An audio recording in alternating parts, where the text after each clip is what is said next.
Mark Zuckerberg recently came under fire as Meta stockholders wrote a scathing letter to its founder, chairman, and CEO. The letter also urged Zuckerberg to cut 20% of its staff, among other courses of action, to reduce annual expenses. Let's dive into today's video and see what exactly the letter said and where this spite came from. Is criticism of Meta called for? Let's find out. To start with, who wrote the savage letter to the richest tech billionaire? The letter was penned by Brad Gerstner, boss and founder of Altimeter Capital, a firm that owns 0.1% stakes in the tech giant's company. Gerstner wrote the letter on his firm's behalf and didn't mince words, criticizing the 38-year-old company's poor performance this year. The strongly worded letter urged the CEO to get fit and focused and advised him to shave off $5 billion in annual capital expenditure and metaverse investments and lay off about 20% of the staff. Gerstner mentioned that Meta stock has plummeted 55% in the last 18 months alone and pointed to the company's price-to-earnings ratio falling from 23 times to 12 times. The Altimeter Capital founder also spelled out Meta's declined price-to-earnings trading value compared to its peers. This decline in share price mirrors the lost confidence in the company, not just the bad mood of the market. He added, most of what Altimeter holds Meta accountable for pertains to standard corporate bloat. Gerstner said that the tech conglomerate had drifted into the land of excess, like numerous other zero-rate world companies. Ouch. His rant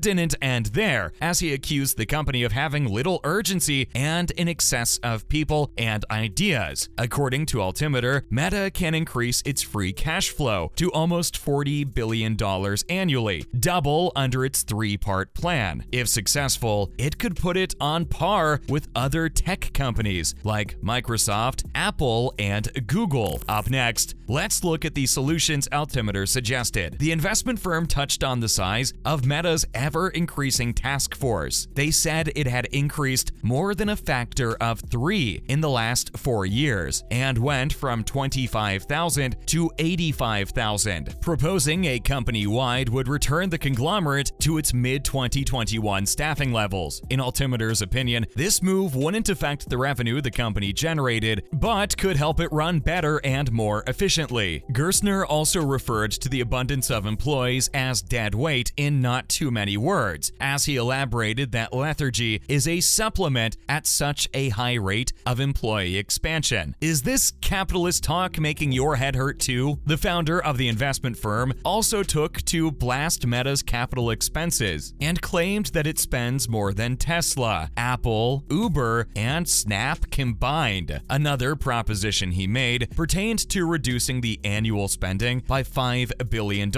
and keeping it at that until revenue bounces back. The capex doesn't include Meta's metaverse investments, just by the way, which is another sore spot for Altimeter. The hedge fund's founder pointed out the absurdity of Zuckerberg's claims that it could take 10 years for the company to be profitable, and referenced the $10 billion investment it took for Reality Labs last year. In the letter, Gerstner said that a $100 billion+ investment for an unforeseeable future was a terrifying prospect, even by Silicon Valley standards, and urged the tech company to limit its spending to $5 billion per year. Not to mention, how can Meta make investors happy? According to Altimeter, to keep the investors happy, Altimeter endorsed the idea of having discrete measures of success and targets for Meta's metaverse. Zuckerberg's metaverse will be designed to be a galaxy of interconnected virtual reality 3D worlds that can be accessed with VR headsets. In the digital world, people can play, work, interact, and of course, spend and look at ads. The project has been a letdown, with the company even indulging in marketing fakery. Yes, we're talking about the insanely humorous leg video that went viral a few weeks ago. Some other issues include Apple hindering Facebook's targeted ads by protection and tracking in the iOS ecosystem, and TikTok stalking Facebook. Facebook. When asked for a comment, Meta said that it wouldn't be commenting on the letter, which begs the question if it will be acting on Altimeter's suggestions or not. In the letter, Altimeter surprisingly added a few encouraging words. It said it believed in the Meta team and advised the social network to look deeper into AI, as it believes it's the future. The 3-point plan was only a suggestion, Gerstner said in the letter. The hedge fund's message included, "We simply wanted to further engage and continue sharing our thoughts as an interested shareholder. We can't say we're not surprised that the metaverse hasn't taken off yet. Are you rooting for it or against it? Let us know." Now, let's move on and discover if the future of work is metaverse. First off, what has the metaverse got to do with work? As of yet, the main metaverse product by Meta is Horizon Worlds, a virtual reality playground. When Zuckerberg announced the company's metaverse expansion in 2021, the general sentiment was that nobody particularly wanted or asked for it. And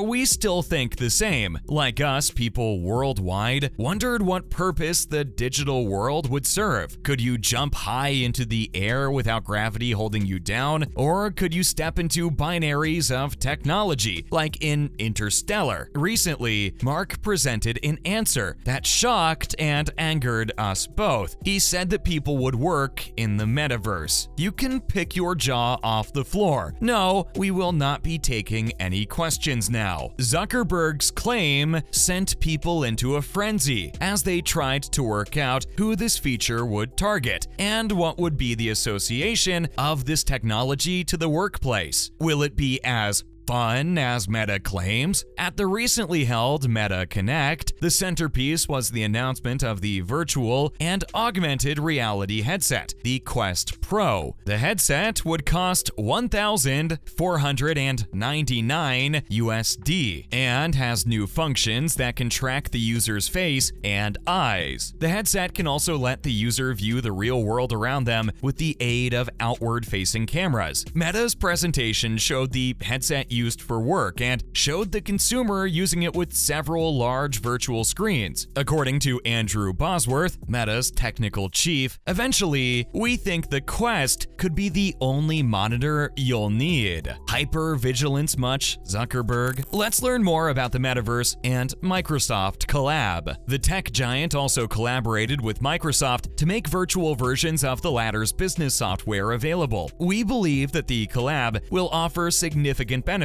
for both parties involved. It makes sense for Microsoft to ride piggyback on Meta as it's dominated the virtual and augmented reality markets. On the other hand, Microsoft's HoloLens, a mixed reality headset, has only seen limited usage. From Meta's point of view, the partnership could build credibility for it by being associated with Microsoft's trusted business software. The move can be seen as Meta's attempt to materialize its ambitions for the metaverse by partnering up with other businesses in the tech sector. The computer software company also showcases an alternative method to make a product successful. Microsoft is currently a household name by successfully selling to enterprises and businesses, in contrast to other companies making little headway in efforts to sell VR tech to customers. By focusing on enterprises, tech firms can standardize the use of budding technologies in society. The tech might not be what a consumer wants, but rather what they're forced to use. In the words of the iconic Chanel No. 1, what fresh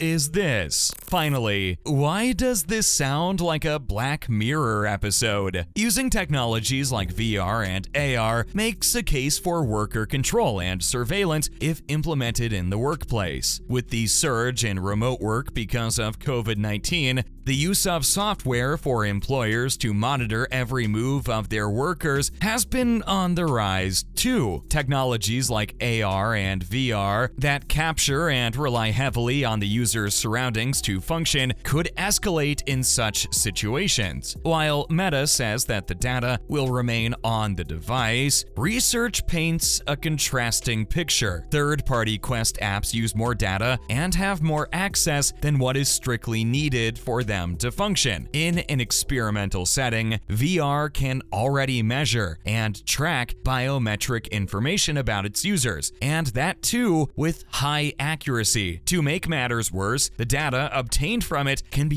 used to measure abstract things, such as attention. Given where we're headed, we wouldn't put it beneath tech companies to use data obtained from gaze tracking features to determine our next promotion, or program out any activities that can be claimed as unproductive or even union organizing. Yes, we realize how dystopian that sounds. On that dark note, that's a wrap for this video. What are your thoughts about the hedge fund lashing out on Meta? Do you pro-metaverse, or do you still not get its point? Let us know in the comments below. We're with you if you're the latter one. Make sure to give this video a thumbs up and subscribe to our channel for more videos like this. See you at the next one.